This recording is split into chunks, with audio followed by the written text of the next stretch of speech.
gone. I was standing where I was, in the village, and I could no longer move. The villagers came, poked and prodded me in fear, and then realized they could neither move me nor destroy me. So they simply left me. And in time, I forgot I hadn't stood there all along. That must have been terrible. I'm sorry. In fact, at first, I found it more of a relief. For so many years, I'd had to leap to that little toadstool's every command. Get this, pick up that, put it down, pick it up again. The gall. At first, I'd hoped he'd simply decided to leave me there paralyzed, an acceptable trade-off.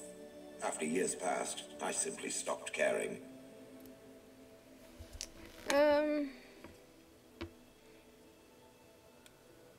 Sounds like you had a good rest.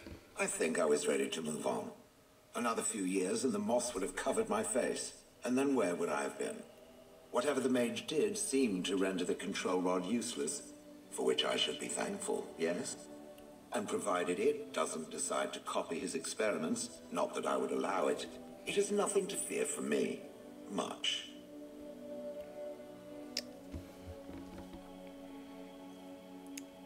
I was simply curious about the story. And now it knows, and doesn't it feel better? It Let does. us get back to the walking and the fighting. My stone is beginning to itch again. Your stone is beginning to itch. It speaks. I have some questions. It You can doesn't talk have better endlessly things to to these do. people. How did you end up in Honliath? Do you remember? Oh yes, that I remember quite well. My former master, the mage Wilhelm, he brought me. As I recall, he had acquired some position with whatever lord ruled the land. I, being little more than a glorified possession at the time, was brought along. Oh, how he enjoyed impressing the villagers with me. Golem snarl at that villager there, be fearsome. And of course, I would have to do it.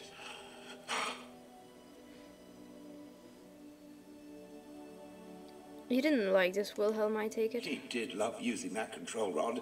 Fondled it so much, his wife actually threatened to throw it in the lake. Ha! I would have liked to have seen that. Which reminds me, where did it find the rod? Did it pay a great deal for it? Wilhelm's wife sold it, I believe. Hag. But why were you out in front of the tower? That is where Wilhelm kept me. He wanted me out in the open where I could be frightening like a scarecrow. I was supposed to watch for thieves. Pah! Plus, his wife didn't want me indoors. She said there wasn't room for me. Hag. His wife? I was once larger, 10 feet tall. Then the loathsome hag complained that I couldn't fit through the doors. So the mage had me shrunk down. Can it believe it? And she still wanted me out. How does someone shrink a golem? With a chisel. And a lot of nerve. Do you remember anything before Honliath? I traveled with the mage. He did a lot of traveling, I remember that. But where we went, it is rather fuzzy. I remember great battles, fighting many humans long ago. They were all very soft and squishy. And before that, No, there are only images. I was somewhere dark.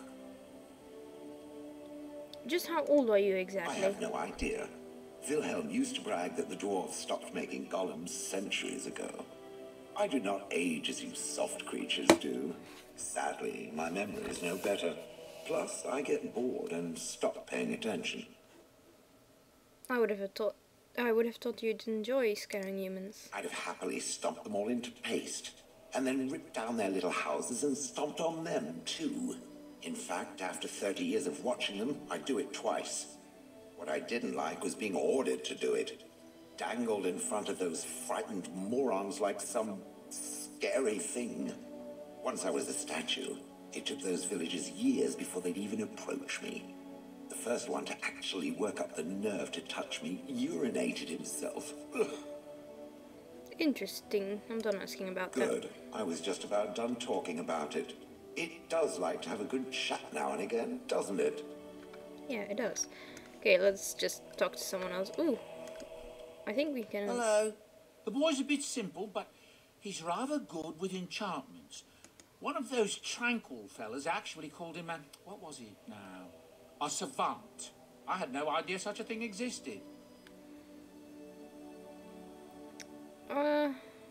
What a chance from He can fold lyrium into almost any weapon or piece of armor, though naturally some of the more extravagant materials will take more lyrium than others. It's a process that some of the master smiths back in Orzammar will perform, but my boy here is just as adept at it. Isn't that right, boy? Enchantment! And there you have it. He's very simple. Farewell. Now I'll talk to him. You and your friends are formidable folk, indeed. It's good to have you along on the road. What's your story exactly? Well, if you're really interested, I suppose it wouldn't hurt to tell you. I am originally from Orzammar, the famed dwarven city that lies beneath the stately Frostback Mountains. I was a merchant there, too. Merchant caste. These things are in the blood, you know. You can't just leave them behind. I ran a fairly successful business. Rare artifacts, you know. Old things, grand things. The nobles loved them. Reminded them of the lost glory days, I suppose. Why did you leave? One day, a noble woman came to my store. She looked around for a bit and then started shrieking in dismay. Apparently, she believed that a pair of braces I had for sale once belonged to her brother. He'd been lost in a cave-in, you see, while on an expedition to clear out the Darkspawn from one of the tunnels running close to the city. They were made specially for him. They're unique, she shrieked. He stole them from my poor brother's corpse. She had me arrested on the spot, of course. Nobles, they're touchy like that. What happened then? Well, I didn't steal them. You see, I've been paying these castless thugs to venture out into the deep roads for me. The lost ties. They're full of things that people left behind. Sometimes you can find a treasure. Something worth a little gold. Isn't that stealing? To the nobles it is. They believe everything in the Tigers belongs to the house that once dwelled there, even if it's in ruins and they haven't seen it in generations. The noble woman, she wasn't too happy with the theft of her brother's braces. I don't know what they planned for me, and I didn't want to find out. Bribed the guard that was watching me and took off for the surface first opportunity I got. Never looked back. And now here you are. Yes, here I am. Now, is there anything the boy or I can get you? Let me see your wares. I'm sure you'll be pleased with the goods my boy and I have collected, and with your discount. Yay! Now, there should be like new stuff here from the DLC. Yeah, here it is. It's free! Oh, can use that though. What does it do?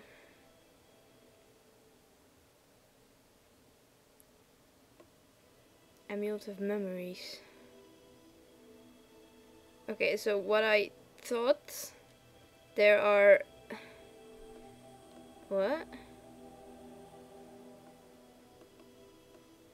Yeah.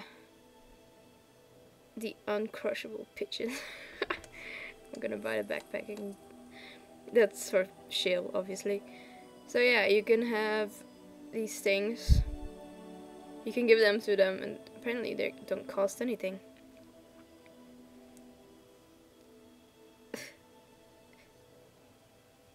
Okay, I think this is for Morgan.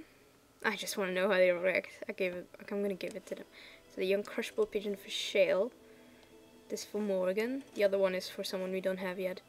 The butterfly sword.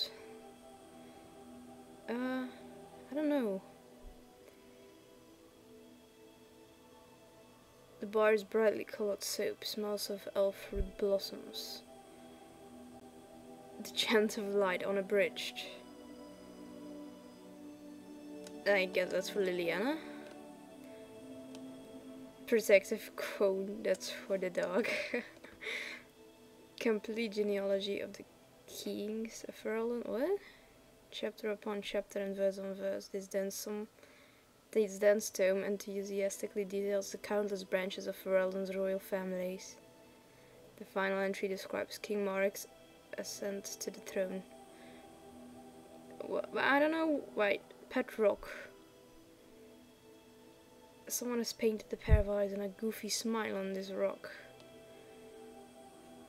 Alice the doll. I don't know who gets what. Grey Warden hand puppet? What? You know, I'm gonna take all of them. I don't... And we'll see.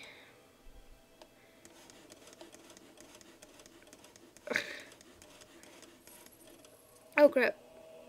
I need to use the bathroom. So, be right back, guys. Be right back.